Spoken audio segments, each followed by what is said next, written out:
jumpa sahabat dalam internalisasi Mutiara Champion dalam rangka lustrum pertama Universitas Katolik Musikaritas Palembang. Kita hendak merenungkan tentang ciptaan. Semua ciptaan diciptakan memiliki tujuan. Ada yang jelas tujuannya, ada yang kurang jelas atau kurang dimengerti. Semakin tinggi tingkat ciptaan, semakin tampak tujuannya. Inilah yang digambarkan oleh Whitehead tentang tingkatan ciptaan. Tujuan ciptaan contohnya, tanah bertujuan untuk kediaman manusia, hewan, dan tumbuh-tumbuhan. Tetumbuhan tujuannya untuk melindungi bumi, memberi makan kepada ciptaan lain. Dan kita manusia untuk memberkati alam semesta, bertugas mengelola, mengembangkannya. Manusia sebagai mahkota ciptaan diciptakan untuk memberi berkat. Memberi berkat untuk keluarga, memberi berkat untuk lingkungan, memberi berkat kepada dunia. Semua orang dalam situasinya masing-masing diciptakan untuk memberi berkat. Namun, mengapa ada manusia menjadi bencana bagi orang lain? Kenyataannya, semua orang diberi daya untuk bertahan hidup dan berkembang. Kalau semua berjalan baik, maka dia akan terus memberi berkat kepada sesamanya. Bagaimana manusia dapat membawa kutuk? Digambarkan dalam film Joker. Diungkapkan bahwa orang jahat adalah orang baik yang disakiti. Ada tipe pertama, yakni pribadi yang tersakiti karena tidak dicintai. Merasa kehadirannya tidak diterima. Dia tidak bisa menerima diri. Perwujudannya mudah iri, merasa diperlakukan tak adil, tak pernah puas, rakus, berpandangan negatif tentang orang lain. Kalau bicara selalu menonjolkan diri, suka mencari perhatian dengan berbuat yang aneh-aneh, menyendiri tapi takut sendiri, menganggap orang lain jahat, orang lain ancaman bagi dirinya. Ungkapan homo homini lupus. Di bawah sadar ada kekhawatiran tentang kelangsungan eksistensi diri, maka hatinya menjerit, "Ini aku, perhatikan aku." Tipe yang kedua adalah pribadi yang tersakiti karena tidak dihargai atau direndahkan. Pengalaman direndahkan lebih sakit daripada tidak dicintai, karena dia merasa tidak dicintai plus eksistensinya terancam. Perwujudannya, sifat pendendam, mudah emosi, bertindak kasar, ngomong keras, kata-katanya menyakitkan. Sebetulnya semua itu adalah perwujudan mekanisme bela diri, self-defense mechanism, karena merasa eksistensinya terancam. Bentuk lain, menjadi pribadi yang sombong, tidak peduli pada orang lain, tidak punya rasa belas kasih. Tipe yang ketiga adalah pribadi yang tersakiti karena disiksa atau diancam.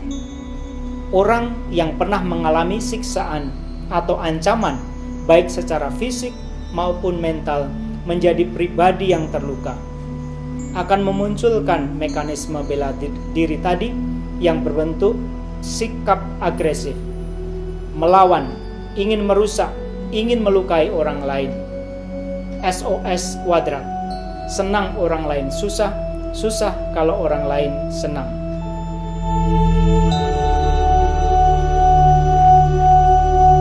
Kita semua dengan kadar masing-masing pernah terluka. Kita hidup di tengah-tengah orang yang terluka dan kita terlukai oleh mereka. Atau karena kesalahan kita melukai diri sendiri dan kita juga melukai mereka. Namun kita juga diberi akal budi untuk mampu mengolah batin kita, sehingga luka-luka kita bisa disembuhkan. Sehingga dalam keadaan apa saja kita bisa terus memberi berkat.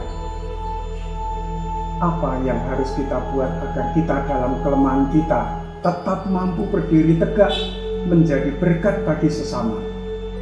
Obat yang ditawarkan oleh Universitas Katolik Musikaritas adalah Champion. cinta pada diri sendiri. Kita hanya bisa mencintai yang lain kalau kita cinta pada diri sendiri. Cinta diri sendiri berarti menerima situasi diri dengan penuh syukur, merasa bangga dengan dirinya.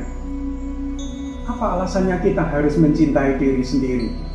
Bukankah diri kita banyak kekurangan, banyak kelemahan, banyak beban yang harus kita sanggah?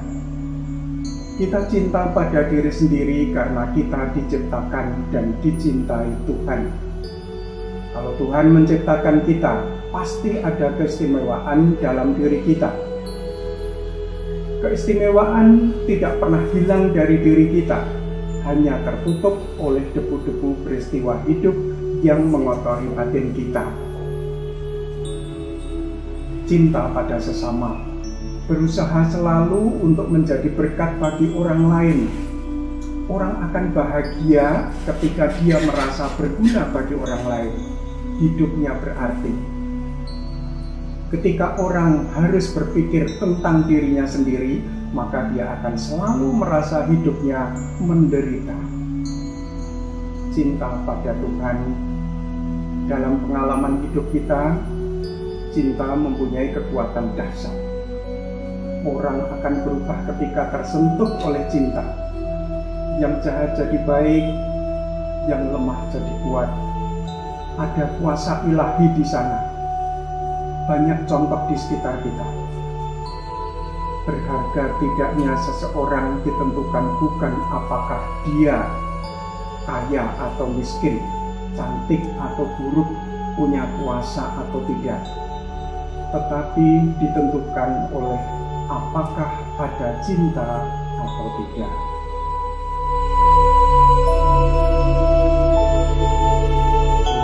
Sahabat, dalam konteks ini, charity dan humanity, dua huruf pertama, mampu merangkum nilai-nilai champion yang lain. Dalam humanity, kita berbicara tentang mindset kita, tentang manusia. Manusia itu apa yang hidup dalam pikiran kita. Paham yang berbeda tentang manusia akan menentukan sikap dan kelakuan yang berbeda pula tentang manusia.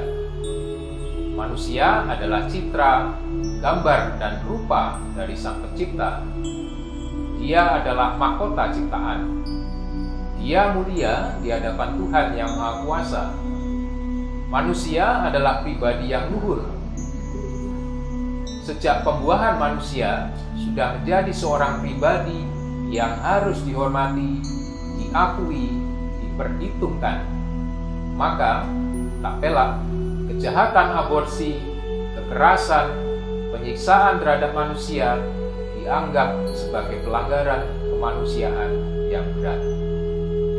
Siapapun manusia itu, seperti apapun bentuknya, apapun status sosialnya, dia adalah makhluk mulia yang harus dihargai dan dihormati. Dia diciptakan Tuhan, dia adalah hasil karya indah Tuhan sendiri. Tidak seorang pun berhak merendahkan manusia lain. Setiap manusia adalah makhluk yang setara di hadapan Tuhan. Semua manusia mendapat panggilan yang sama, yaitu menghadirkan gambaran atau sifat Tuhan yang baik itu dalam hidup konkret. Hadirkan kebaikan, keluhuran, kemuliaan, kebahagiaan, harapan, dan seterusnya. Dan bukan menghadirkan gambaran atau sifat setan atau iblis yang menakutkan, jahat, merusak, dan membuat sengsara. Akhirnya, sahabatku, apakah yang dapat Anda lakukan untuk menampakkan gambaran, sifat, atau wajah Tuhan yang baik itu dalam hidup Anda saat ini?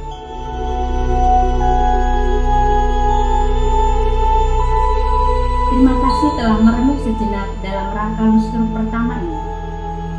Para sahabat dapat melanjutkan renungan dengan mengklik link di kolom deskripsi yang ada di bawah.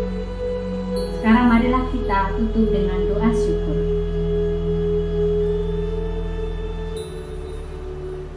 Tuhan Maha Baik, kami mengucap syukur atas penyelenggaraanmu, terutama karena Engkau mempersatukan kami dalam Civitas Academica Unica Musicaritas ini. Pada tahun ini kami merayakan 5 tahun hari jadi lembaga pendidikan yang kami banggakan ini. Kami mohon kepadamu, berkatilah pikiran, hati, dan aktivitas kami, agar mampu menjadi komunitas akademik yang penuh tanggung jawab melaksanakan Tridharma, yakni pendidikan, penelitian, dan pengabdian masyarakat. Bimbinglah para dosen, karyawan, dan seluruh mahasiswa-mahasiswi untuk menghayati nilai-nilai charity, humanity, altruism, managing capacity, persistence, integrity, open-mindedness, novelty. Berkatilah kami ya Tuhan, agar bersama-sama kami mampu memajukan Unica Musicaritas menjadi tempat untuk belajar hidup yang diterangi oleh kebenaran dan ilmu pengetahuan. Namamu-lah yang layak dimuliakan kini dan sepanjang masa. Amin.